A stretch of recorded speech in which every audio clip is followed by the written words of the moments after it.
सर्व सरकारी कार्यालयात एकच गर्दी। माझी बहीण लाडकी योजना अर्ज भरायला सुरुवात झाली का? तुमच्याकडून हे कागदपत्र मला हवंय। भरपूर गर्दी झालेली आहे, लोकांचा गोंधळ उडालेला आहे। डोमेसेल दाखला रद्द झालेला आहे, उत्पन्नाचा दाखला सुद्धा रद्द करण्यात आलेला आहे। त्याऐवजी कोणते कागदपत्र आपण देऊ शकता? त्याचबरोबर जमिनीची अट सुद्धा शिथिल करण्यात आलेली आहे। अविवाहित महिलांना सुद्धा याचा लाभ मिळणार आहे। आता 15 जुलै ऐवजी 31 ऑगस्ट अर्ज भरण्याची तारीख वाढवलेली आहे। नमस्कार मित्रांनो, या चॅनल वरती आपले सहर्ष स्वागत आहे। कुठेही जाऊ नका। माझी बहीण लाडकी योजनेमध्ये मोठा बदल झालेला आहे। आता रेशन कार्ड वर सुद्धा ही योजना सुरू करण्यात येणार आहे। 7 मोठे बदल झालेले आहेत। सर्व माहिती अपडेट नुसार पाहायची आहे, त्यानंतरच तुम्ही कागदपत्र काढून ठेवा। चला तर आजच्या व्हिडिओला सुरू करूया।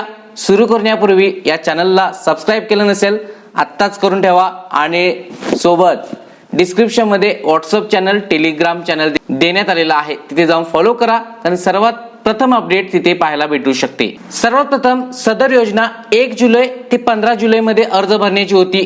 यामध्ये 2 महिन्याची वाढ करून 31 ऑगस्ट 2024 पर्यंत तुम्ही अर्ज भरू शकता।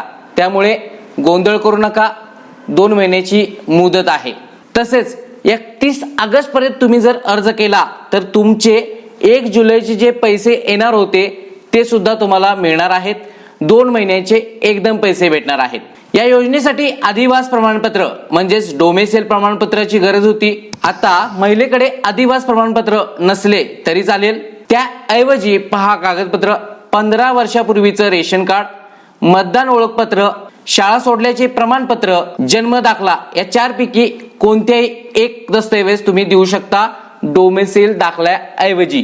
ही कागदपत्र तुम्हाला ग्राह्य करण्यात येतील। सदर योजनेची 5 एकरची अट होती शेतीची, ती शिथिल करण्यात आलेली आहे।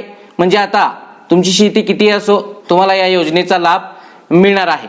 सदर योजना 21 वर्ष ते 60 वर्ष वयोगटातील महिलांना होती। आता यामध्ये 5 वर्षाची वाढ म्हणजे 21 ते 65 वर्षापर्यंत महिलांना या योजनेचा लाभ मिळणार आहे। परराज्यात जन्म झालेल्या महिलांना महाराष्ट्रातील अधिवास असणाऱ्या पुरुषासोबत लग्न झालं असेल तर या बाबतीत त्यांच्या पतीचे जन्म दाखला, डोमेसेल दाखला किंवा शाळा सोडल्याचा दाखला ग्राह्य धरण्यात येणार आहे। आता महत्त्वाचं म्हणजे तुम्ही गर्दी करत आहात ते उत्पन्न दाखल्यासाठी।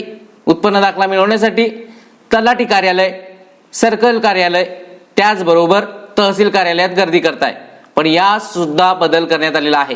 तुम्हाला 2.5 लाखाचं उत्पन्न प्रमाणपत्र देण्यासाठी आता उत्पन्न दाखला नसेल तर ज्या कुटुंबाकडे पिवळे केशरी रेशन कार्ड आहे त्यांना उत्पन्न दाखल्या प्रमाणपत्रात सूट देण्यात आलेली आहे। म्हणजे तुमचं केशरी किंवा पिवळे रेशन कार्ड तुम्ही देऊ शकता। तसेच आता ही योजना 21 ते 60 होती, ती 65 केली, पण अविवाहित महिलांचा उल्लेखच नव्हता। सदर योजनेत एका अविवाहित महिलेचा सुद्धा समावेश करण्यात आलेला आहे। म्हणजे एका कुटुंबात 2 महिला आहेत, एक अविवाहित आणि एक विवाहित, त्यांचं वय 21 वर्षावर आहे, तर एका अविवाहित महिलेला सुद्धा याचा लाभ मिळणार आणि विवाहित महिलेला सुद्धा लाभ मिळणार। अशा पद्धतीने या योजनेमध्ये मोठे 7 बदल करण्यात आलेले आहे। आता मित्रो काळजी करू नका, मुदत सुद्धा वाढवलेली आहे।